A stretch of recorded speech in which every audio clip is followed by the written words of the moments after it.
This report is intended to provide some high-level context to the very detailed evidence that we will hear in the coming weeks. What this report describes is the development over time of what could fairly be described as a mass protest movement against COVID-related public health measures. The intent of this overview report is not to investigate the merits or demerits of any particular measure or of any particular protest. The report also addresses some of the legal challenges brought against these public health measures.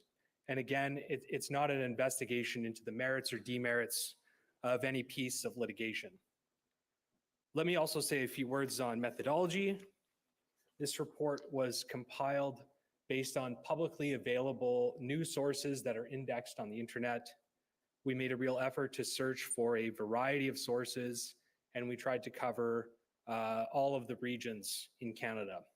And given that broad scope, this overview report is not an exhaustive catalog of all protests or all court challenges, and the absence of any event should not be taken as a suggestion by the Commission that it's irrelevant or less relevant.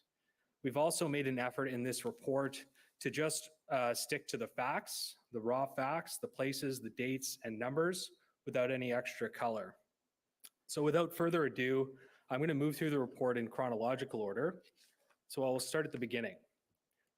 Pages 5 to 6 of the report address a precursor event called the United We Roll convoy. On February 14th, 2019, a convoy of truckers known as United We Roll left Red Deer, Alberta, bound for Ottawa to protest the federal government's energy policies. Around 170 trucks of varying sizes left Red Deer as part of the convoy. Arriving in Ottawa on February 19th, 2019, the convoy participated in 2 days of demonstrations on and around Parliament Hill before dispersing. A Facebook page remains active, although focused on energy policy. The page still makes posts and has made posts in support of the Freedom Convoy in 2022. So turning to pages 6 to 10 of the overview report, this addresses the beginning of the protest movements in March 2020 to December 2020. And my colleague, Mr. Shepherd, already discussed the onset of COVID and the public health measures that were taken. And protests began pretty soon after those public health measures were adopted. There were protests reported from major centers such as Toronto, Vancouver, Edmonton, Calgary, Winnipeg, Saskatoon, and Ottawa in April of 2020. And eventually we saw the beginnings of what appeared to be sort of loosely coordinated national protests by the summer. And so on, for example, July 19th, 2020, protests were held in cities all across Canada, and it was reported that these were part of a coordinated march to unmask movement opposed to mandatory masking. And momentum seemed to have grown, or seems to grow from there as the protests grew in scale. On September 12th, 2020, for example, it was reported that several thousand people turned out to protest mask mandates and other measures in Montreal. As another example, in October of 2020, protesters rallied against lockdowns and other public health measures in downtown Toronto, and it was reported that around 1,500 people were in attendance. And these protests were by no means limited to the big centers in Canada. For example, on November 7th, 2020, as many as 2,000 people marched through Aylmer, Ontario to protest public health measures. And it was reported that the protesters included many people from the town's large religious communities. And moving towards the end of the year, just another example, on December 19th, 2020, hundreds of people marched through Calgary and as well as through Montreal. And CTV News reported from Montreal that the protesters were marching in opposition to public health measures introduced by the Quebec government. So turning to pages 10 to 28 of the overview report, this addresses events as they continue through 2021. And at the beginning of the year, Quebec had introduced a curfew, and it was reported that protests were held that same day, January 9th, 2021, in Montreal, Sherbrooke, and Quebec City. Protests were also reported in January and February in Moncton and Halifax, and as well across the country. And these protests really seemed to pick up speed and reach a crescendo in the fall of 2021, overlapping with the federal election of that year.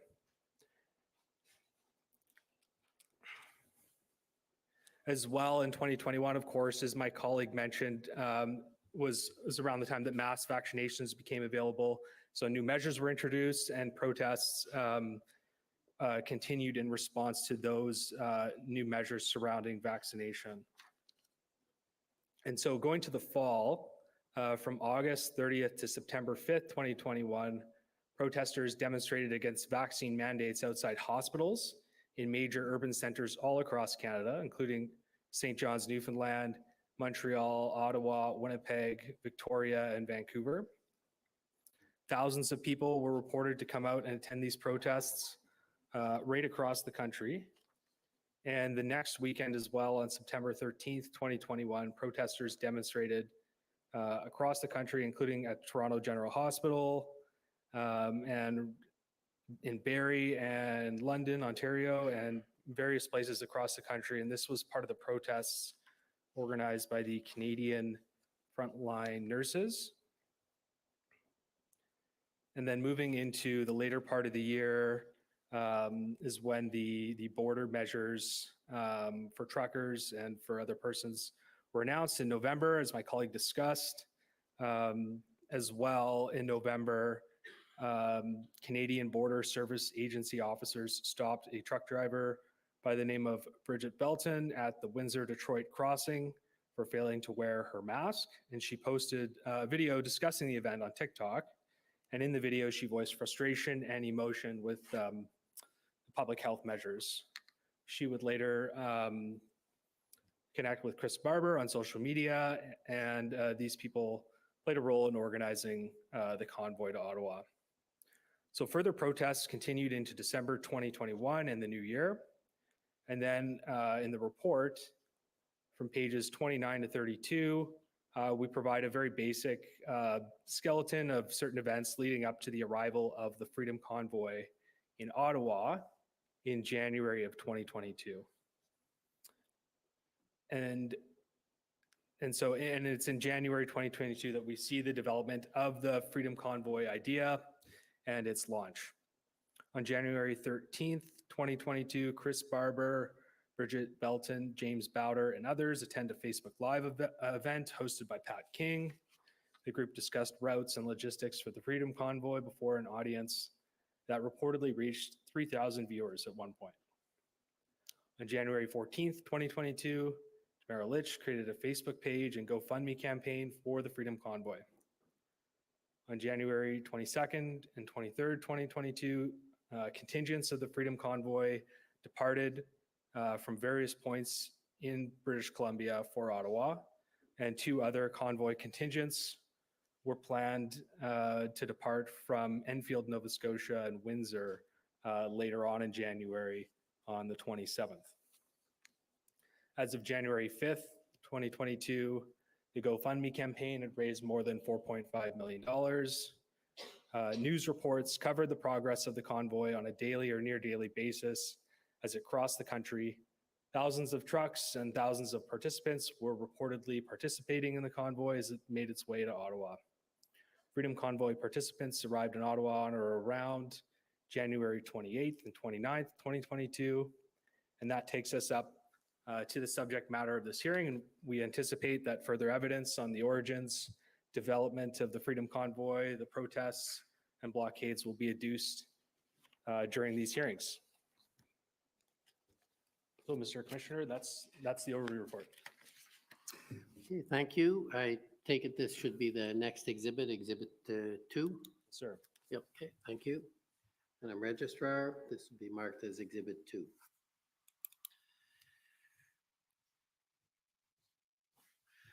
Okay, next. Thank you, Commissioner. I'd now like to ask once again our Senior Commission Counsel, Dan Shepherd, to present an overview report consisting of a timeline of key events leading up to the invocation of the Emergencies Act.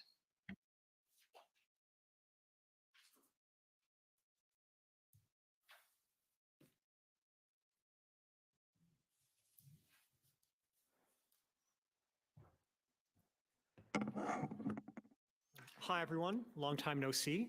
My name is Dan Shepherd, and I'm Senior Commission Counsel with the Public Order Emergency Commission, this time to present an overview report entitled Timeline of Certain Key Events. Next slide, please. This is COM OR 704. The purpose of this overview report is somewhat different than the other ones that have been produced by the Commission.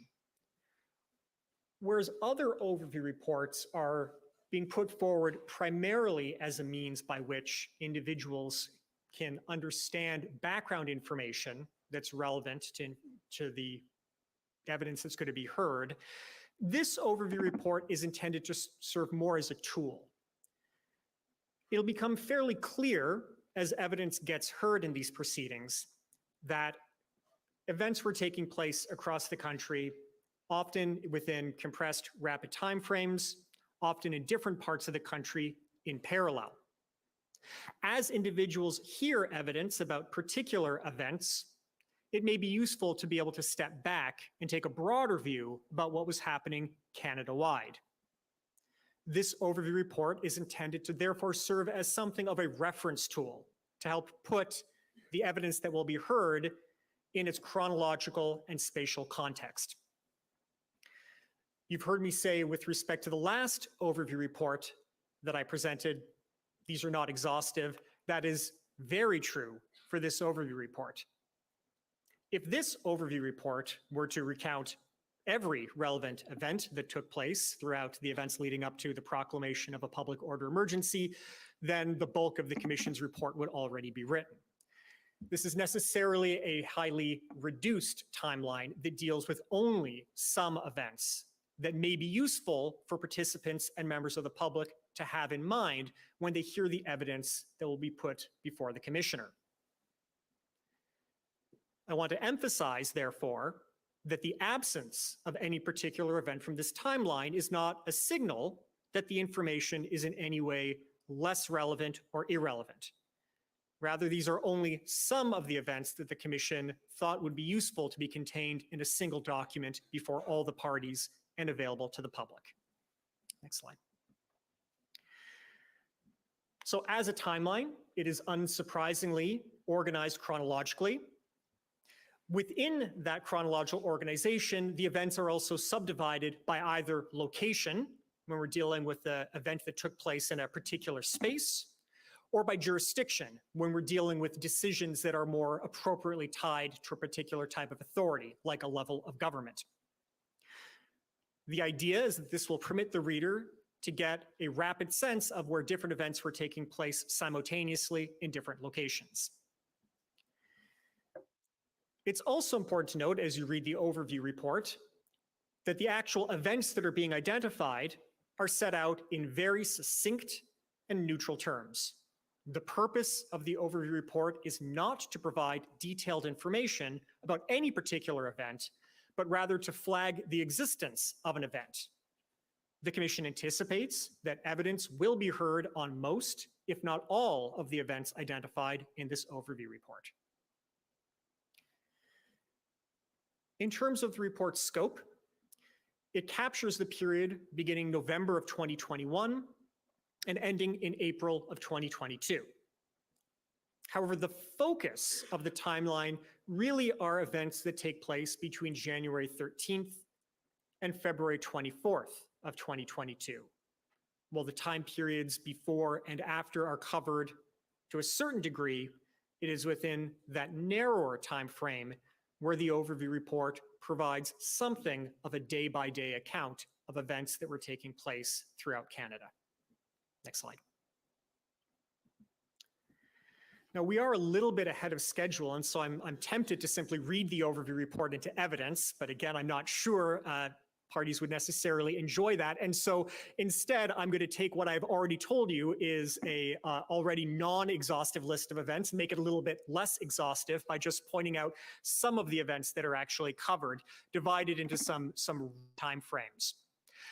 I mentioned that the overview report does begin in 2021 with some things what we could style pre-convoy events. This would include, for example, what Mr. Armstrong had already discussed in terms of posts on social media that attracted particular attention with respect to public health measures and border crossings. What I have previously discussed with respect to the last overview report in terms of government announcements relating to border measures and public health measures, as well as to some predecessor protests and events that may be relevant to the circumstances leading to the proclamation of a public order emergency, such as the Operation Bear Hug convoy that took place in Ottawa in early December of 2021. Next slide. The overview report goes on to discuss what can be styled as convoy preparation, both in terms of those individuals involved in the convoy itself, but also preparation taking place by other actors throughout Canada. This includes the events that Mr. Armstrong has already referred to in terms of meetings taken online between different organizers. We also see on January 13th of 2022, the first time that the phrase Freedom Convoy is mentioned in a Project Hendon report. The Commission anticipates that it will hear a fair bit of evidence with respect to Project Hendon, what it was, what these reports were, what they contained, and how they were shared and acted upon. Many parties have made reference to crowdfunding and the funding of protest activities. The overview report also talks about certain actions taken with respect to efforts by organizers to raise funds in support of the Freedom Convoy, such as the January 14th creation of the Freedom Convoy 2022 crowdfunding campaign on the GoFundMe platform. The overview report also then discusses the actual departure of convoy participants from locations across Canada and what different individuals were doing in terms of responding to that, including communications within governments and police services. Next slide. The next portion of this overview report deals with the early protests taking place in Ottawa and a series of events occurring simultaneously in other parts of the country. On January 28th of 2022, convoy participants began to arrive in the city of Ottawa. And at the same time, levels of government began to respond, including the Government of Ontario making requests for federal assistance for access to certain spaces to be used for police staging. It's during this period of time in which the overview report also identifies the emergence of protests at various locations along the Canada-US border and in other major jurisdictions within the country, including provincial capitals. It covers early protests taking place in the city of Windsor that were styled as slow road, slow roll protests designed to impede, although not block traffic. A blockade that took place near Coutts, Alberta, and other protests in provincial capitals where individuals and vehicles protested a variety of public health measures. These events were largely public. The overview report also captures certain events that, while significant to the circumstances leading to the proclamation of a public order emergency, were not taking place in the public eye. Events such as the January 30th creation of the Freedom 2022 Human Rights and Freedoms Nonprofit Corporation, and briefings taking place within municipal government discussing the possibility of seeking injunctions in response to protest activities. Next slide, please. Moving into February, this overview report deals with what we can style the protests continue and spread. As the Ottawa protests continue, to the surprise of some, and protests taking place in other parts of the country expand and become more frequent. Events that are summarized in this part of the overview report include highly notorious events such as the release of $1 million by GoFundMe, comments made by the Ottawa Chief of Police with respect to policing solutions for the Ottawa protests, and changes in the Coutts border blockade. It also deals with an increasing number of protests taking place now in locations such as Toronto, Winnipeg, and Regina. Also canvassed during this period of time are continued interactions between federal, municipal, and provincial governments, such as the Government of Alberta's request for federal assistance to gain access to military tow trucks to be used in the context of the Coutts protests. And finally, with respect to Windsor, it captures the February 7th blockade of the Ambassador Bridge. Next slide, please. Moving into mid-February, this timeline deals with how protests continued and the emergence of new responses from a variety of actors. Examples of this were the February 7th injunction obtained by class action litigants in the City of Ottawa designed to prevent the honking of horns by truckers, the arrival of an integrated planning team that brought OPP and RCMP planners to the City of Ottawa. It dealt with requests for federal assistance by governments such as the Government of Windsor. And responding to some of the previous events with respect to online crowdfunding, it also reviews steps taken by the Government of Ontario to restrain access to those funds as proceeds of crime. Notably in this period, this overview report also notes the first meeting of the Incident Response Group, or the IRG. The Commission anticipates that the Commissioner will hear a great deal of evidence on what the IRG is and the particular role it played in federal decision-making with respect to the declaration of a public order emergency. Next slide, please. The overview report then moves to February 13th and 14th, being the immediate period of time before the declaration of a public order emergency and the actual decision itself to invoke the Emergencies Act. It covers events taking place in Windsor and in Coutts, and also deals with both key meetings that took place at the federal level and between different levels of government. Next slide, please. The overview report then goes on to recount events that take place during the proclaimed public order emergency and the events leading up to the revocation of that proclamation. This includes changes in the senior leadership of the Ottawa Police Service, the creation of the Emergency Measures Regulations, the EMRs, and the Emergency Economic Measures Order, or the EMO, pursuant to the Emergencies Act, the clearance of blockades at Emerson, and the influence of further injunctive activity before the courts. Finally, this section of the overview report chronicles parliamentary debates and the ultimate decision to revoke states of emergency that existed at the federal, provincial, and municipal levels. Next slide, please. Again, for the parties, this overview report is available within the participant database. And for members of the public who wish to have this before them as a tool as they listen to the evidence throughout these hearings, this overview report will soon be available on the Commission's website. And Mr. Commissioner, I would ask that this overview report be marked as the next exhibit. Okay, so that, Madam Registrar, will be Exhibit 3. Thank you very much. Okay, now we have 2 more reports, I believe, and it looks like we're going to be ending early today, something a bit of a bonus, which I don't expect we're going to have very often, but it was intended to be an overview day without any witnesses. That will start tomorrow. Alors, c'est fort possible et je dirais même inévitable. So I think it's highly possible, even inevitable, that we will end earlier today.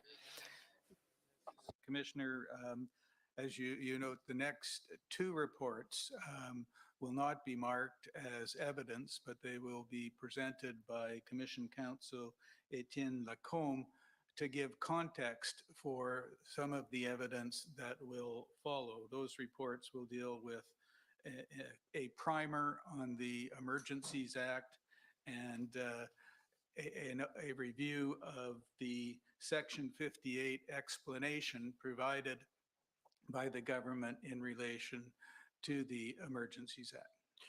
Okay, can I just before we hear from Mr. Lacombe, I assume these will be available to the public, and are we going to put them as exhibits or in another place on the website?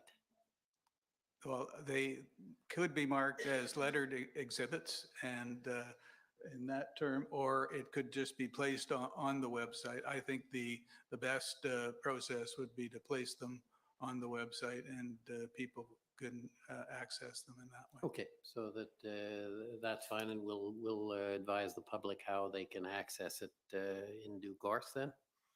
Yes. Okay, thank you. Mr. Lacombe?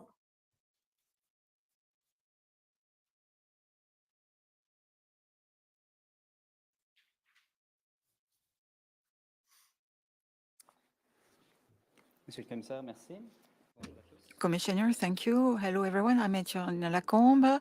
I am Commission Counsel, and this afternoon I'm going to address the Emergencies Act. So what I want to do is to summarize the two steps.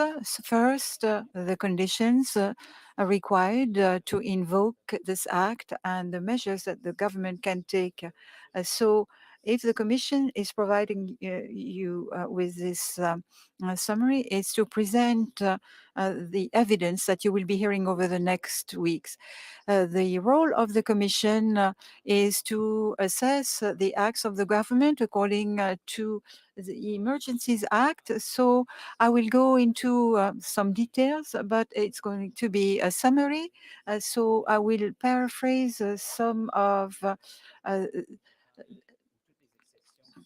the measures, but I won't be able to give you all the details or all the exceptions. You will hear about that over the next few weeks while the Commission will continue its work. So, if in order to invoke this act, there needs to be a national crisis, a national emergency. The government needs to have reasonable grounds to believe that there is a national crisis, and there are various types of such crises. But all crises have some commonalities, but they're also different. So we'll start by defining the crisis to come to the particular emergency that the government addressed. So an emergency is an emergency situation which is temporary and critical, for which none other legislation in Canada is appropriate. And in such a case, the life, health, or safety of Canadians must be threatened, and it must go beyond the ability to intervene of the provinces, and it should also threaten the ability of the Government of Canada to guarantee the sovereignty and the territorial integrity of the country. We're not just talking about something general. We're talking about 4 specific situations. We're talking about natural disasters, emergencies, international crises, or wars. So the conditions vary according to the type of emergency, and it's logical to focus on the type of emergency that was declared by the government under Part 2 of the Emergencies Act. I know that it's a lot of detail, so if you got lost on the way, don't worry.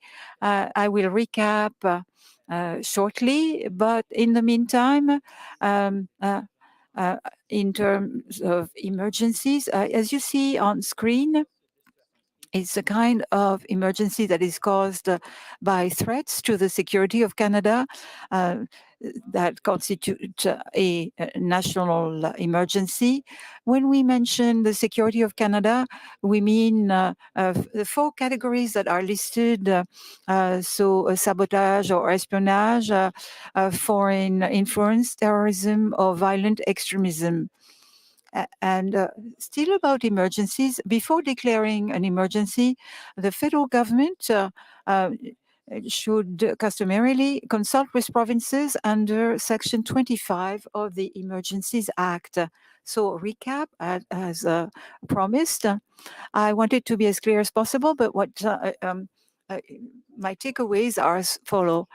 In order to declare an emergency, there needs to be a reasonable reason for the government to believe that a situation is urgent, temporary, and critical, that it stems from threats to the security of Canada, that it gravely threatens the health and security of Canadians, of the ability of the Canadian government to guarantee the sovereignty of Canada, that it cannot be addressed by the provinces and territories, and it cannot be addressed by using a different Canadian legislation. And so I talked about the criteria to trigger an emergency, and I will now talk about the measures that the government can use. So the government can when it has declared an emergency, adopt regulations or, for example, for public meetings or for movements. It can also establish rules for protected locations. It can order someone to provide essential services and can also have regulations on fines or on imprisonment. We will now briefly address the issue of federalism. The government can adopt measures under the Emergencies Act. It can adopt measures which would normally be under the jurisdiction of provinces. It should customarily consult with provinces. The government is not required to obtain the consent of provinces. And the last part that I would like to address are the protections under the Emergencies Act. So the government has temporary powers, but the Act also provides for some protections. The House of Commons and the Senate must vote to determine if it was justified to declare an emergency. The government must take orders in council and regulations publicly and clearly. It needs to set up a parliamentary committee where various members of the parties will sit. It can also revoke an emergency declaration, as well as the orders and the regulations at any point. And after an emergency, the government must table a report in Parliament. The powers that it uses must meet the criteria of the Canadian Charter of Rights and Freedoms. And there can also be a judicial review of the measures, that is a review by a judge. So what I was going to mention,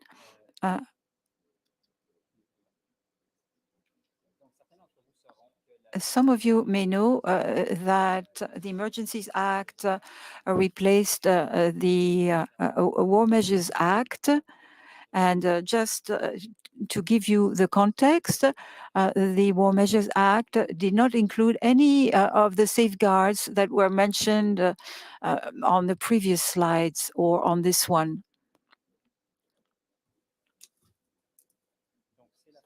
So this brings my presentation to a close.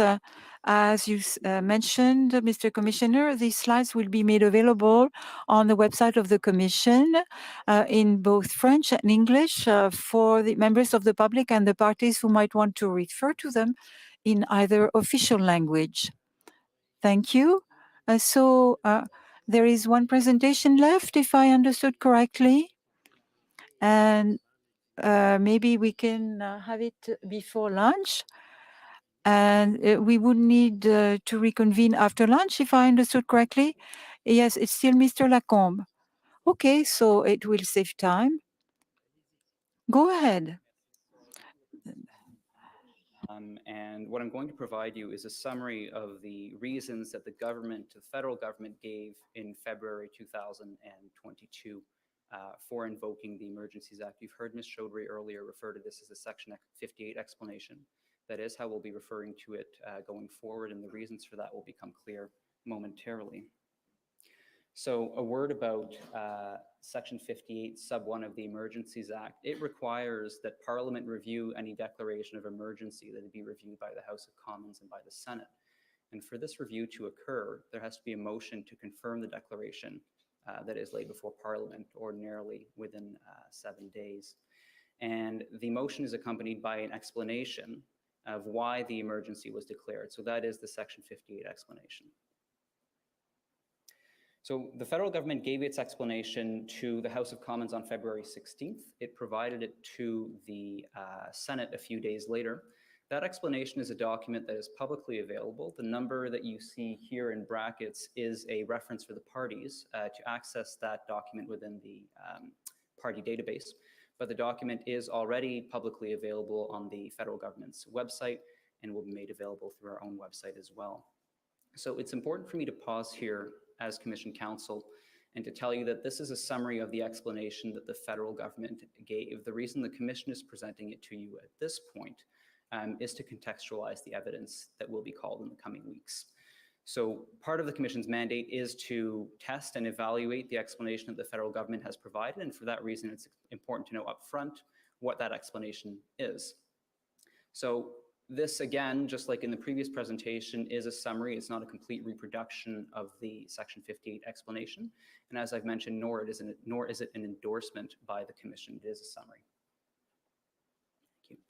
So the summary that the government provided sort of dovetails with the previous presentation that I just gave, in that it starts by explaining the necessary basis to invoke the Act, and for a public order emergency in particular, that there be threats to the security of Canada that are so serious as to be a national emergency. As I've mentioned previously, the threats to the security of Canada include threats or acts of serious violence against persons or property to achieve political or ideological objectives.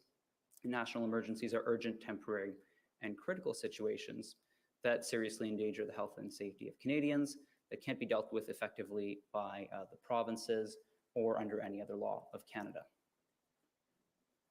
So when it proclaimed an emergency in February 2022, the government identified 5 components of the emergency. You can see them on the screen here. We could loosely group them, or identify them rather, as the blockades and ongoing acts of violence, adverse effects on the Canadian economy, effects on Canada's relationship with its trading partners, effects on the distribution chain, and the potential for increases in levels of unrest and violence. And the way that the Section 58 is structured is by expanding on each of those 5 points that were in the initial proclamation. And that's how I'll run the next few minutes as well, by going through them one by one. So beginning with the blockades and the activities tied to serious acts of violence, the federal government explains in its explanation that there were various demands by protesters at the time, that they ranged from the end of public health measures to the overthrow of elective government. It also mentioned that there were different tactics being employed. There were those related to traffic disruptions, which we've heard about, and there were others, such as bringing children to protest sites to limit police intervention. At least this is what the government has said, and which I am summarizing. The government also said that there were issues for other governments and themselves in securing the assistance of tow truck drivers to remove vehicles from the blockades. It also mentioned violent incidents and threats of violence, including in particular the seizure of firearms and ammunition in Alberta. And finally, as regards blockades and serious acts of violence, the government also mentioned that there was online rhetoric, increased threats against public officials rather, and the presence of ideological extremists at protest sites, indicating a risk of serious violence. In terms of effects on the economy, the government explained at the time that the blockades were having severe impact on Canada's economy. It mentioned losses in terms of employee wages, reductions in automotive processing capacity, and other effects on the auto industry. It also mentioned breaches of the Canada Border Services Agency's plazas in 2 locations, that it anticipated additional blockades springing up, and that there was media reporting about the majority of donations being made through crowdfunding site Give, Send, Go, originating from donors outside of Canada. In terms of effects on relationships with trading partners, the government said at the time that there were expressions of concerns from various American voices, including from the President, from the Governor of Michigan, and from the Department of Homeland Security. It further stressed disruptions on supply chains and industry, and it said there was an erosion of trust or of confidence in Canada as a place to invest and to do business. In terms of the distribution chain in particular, the government at the time explained that that Canada's transportation system is particularly vulnerable given the challenges of geography and climate conditions in this country. It said that there was an imperilment of Canadians' welfare from disruptions in the transport of crucial goods, medical supplies, food, and fuel. And it also said that there were attempts by protesters in Ottawa in particular to impede access to the airport and to block railway lines. As for the potential of increased levels of unrest and violence, the federal government said, in addition to there being ongoing illegal activities, that there were concerns about ideologically motivated violent extremism, in particular, that the number of people who supported such ideologically motivated violent extremism could be increasing and could be a source of violence, that there were efforts by people based in the United States to enter Canada who were supporters of ideologically motivated violent extremism. It also mentioned the efficacy or inefficacy of current measures that were in place at the time, including injunctive relief and the ability of municipal and provincial authorities to enforce the law using the tools at their disposal. Finally, the government mentioned that the protests in Ottawa were impeding the proper functioning of the Government of Canada, including jeopardizing Canada's ability to fulfill its obligations with respect to the protection of the diplomatic community. So I'm at the point of conclusion here. What I'll stress again is that this is a summary of the conclusion that is in the Section 58 explanation. It's not the Commission's conclusion on the Section 58 explanation. And you can see from what's on the slide that it essentially tracks the meaning of what it would be required to have a public order emergency. It says that the situation in February 2022 was critical, urgent, and temporary. That the emergency arose from threats to the security of Canada, and that the measures that were used were necessary in order to supplement provincial and territorial authorities to address the situation. The explanation also concludes by saying that the measures were tailored such that any effects on the Charter of Rights and Freedoms were reasonable and proportionate.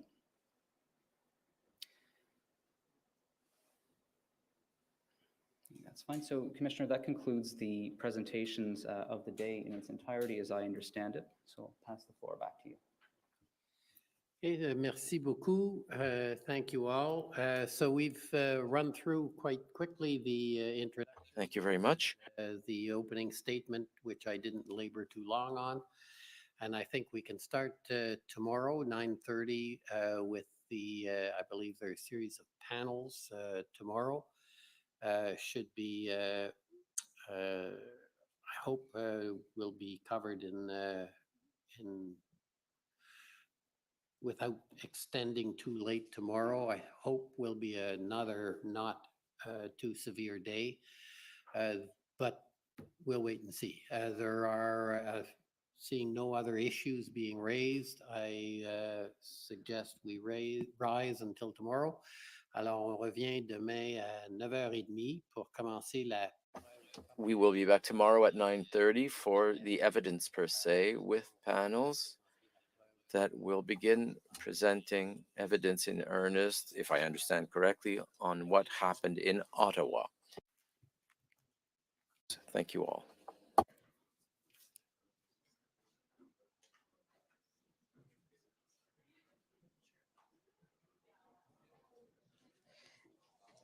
The commission is adjourned. La commission est adjournée.